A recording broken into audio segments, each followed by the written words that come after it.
안녕하십니까. 내외방송 뉴스를 시작하겠습니다.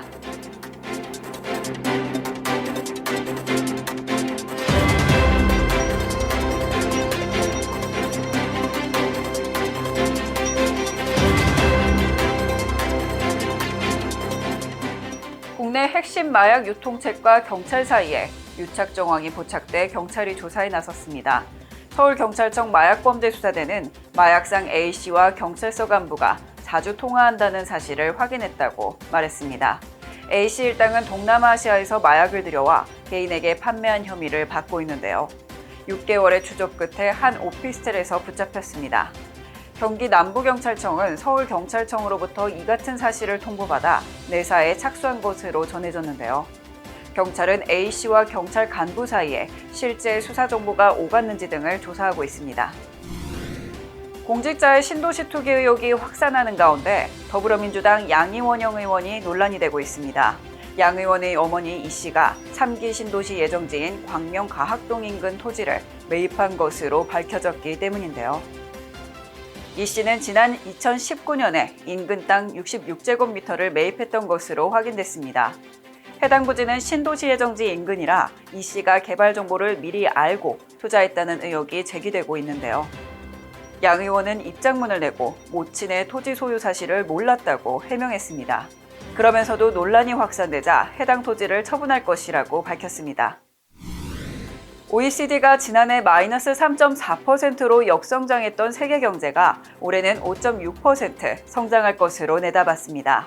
그중 한국 경제 성장률은 3.3%로 전망됐는데요. 이는 지난해 내놓은 전망치인 2.8%보다 0.5포인트 높은 수치입니다. 신종 코로나 바이러스 감염증으로 침체됐던 경제가 회복에 들어선 것인데요. 그럼에도 OECD 20개 국가 중 15위로 하위권을 차지했습니다. 문재인 대통령은 1월 신년사에서 지난해 한국 성장률이 OECD 1등이라고 자신했는데요. 기대와는 사뭇 다른 결과입니다. 한편 올해 성장률 전망치 순위는 인도와 중국, 미국 순으로 상위권을 차지했습니다. 한미연합훈련이 시작된 가운데 북한 소행으로 추정되는 해킹 시도가 확산되고 있습니다. 최근 국내 통일 외교 안보 활동가를 대상으로 한 사이버 공격이 다발적으로 포착되고 있는데요. 공격자들은 논문이나 기고문 요청, 세미나 참석 신청서 등을 사칭한 악성 파일을 첨부해 전달하고 있습니다. 해킹 배후 세력으로는 북한과 연계된 것으로 추정되는 탈륨으로 지목되고 있는데요. 이들은 지난해 미국 마이크로소프트로부터 고소를 당하기도 했습니다. 이들은 여전히 국내외 외교, 국방 분야 등의 관계자를 대상으로 사이버 첩보 활동을 펼치고 있습니다. 최근 중국이 미얀마 군부에 언론 통제를 요구한 것으로 알려졌습니다. 미얀마에서 확산하는 반중 정서를 차단하기 위해 군부의 언론 통제를 압박했다는 것인데요. 미얀마 현지 매체를 통해 중국 고위 관료와 미얀마 정부 당국자가 만났다는 보도가 나왔습니다. 이들은 언론이 중국의 우호적인 기사만 작성하게 할 것을 요구했다는데요. 이에 반발한 기자들은 이직과 휴직을 선언하고 있습니다. 중국은 미얀마 사태에 대해 내정 비간섭 원칙을 준수하고 있다며 미온적인 태도를 유지해왔는데요.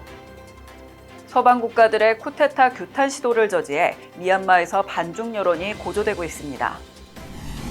영화 미나리가 이번에는 영국 영화 TV 예술 아카데미 6개 부분 후보에 올랐습니다. 외국어 영화상과 여우주연상 등 주요 6개 분야 후보작으로 선정된 건데요. 영국 아카데미는 미국 아카데미 시상식 바로 전에 열리는 만큼 오스카 향방을 알 수 있는 메이저 시상식이기도 합니다. 미나리는 앞서 미국 골든글로브 시상식 외국어 영화상을 수상한 바 있는데요.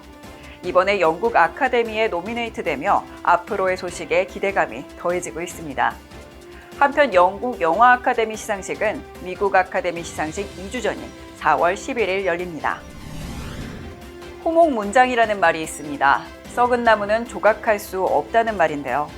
아무리 고치려 해도 그 근본이 썩어 있다면 좋은 결실은 얻지 못할 것입니다.